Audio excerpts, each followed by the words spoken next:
तो अब तक आपने देखा कि हम कर रहे थे हर्षू के घर पहुँच के आराम, और आपको पता है आराम तो होता है हराम, तो वो करते हैं उठ के आगे का काम।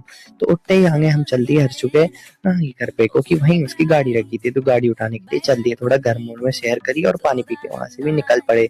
और बीच में एक बहुत ही सुंदर सी ब्लैक कलर की नदी आई, मतलब सुंदर तो नहीं है लेकिन ठीक है। और फिर आगे चल के हम खेत खलिहान में पहुंच गए। हर्षू भाई अपनी फसल दिखा रहे थे, गेहूं और बूट और चना, पता नहीं क्या क्या आगे था थोड़ा सा धना।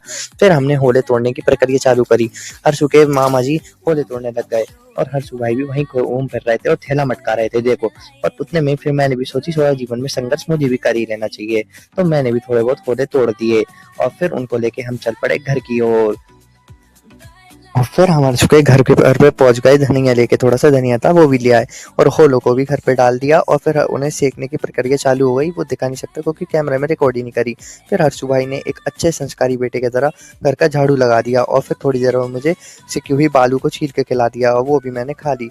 और फिर टाइम हो चुका था बस में बैठने का, तो जाकर बस में भी बैठ गए, और फिर टाइम पास करते कुराते हम वहाँ पे गुना वापस पहुंच गए। और फिर हम गुना पहुंच गए शाम होते होते, और मेरा दोस्त मुझे बस स्टैंड पे ही लेने आ गया था। और देखो भाई खुशी के मारे कितना नाच रहा है। फिर इसकी गड्डी पे बैठ के हम चल दिए घर की ओर।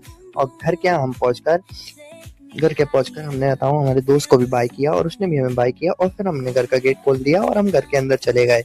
और फिर जल्दी से मैं घर के अंदर पहुंच के खाना बनाने लग गया, और फिर मैंने थाली सजा ली, और मैं तो जा रहा हूँ भाई खाना खाने।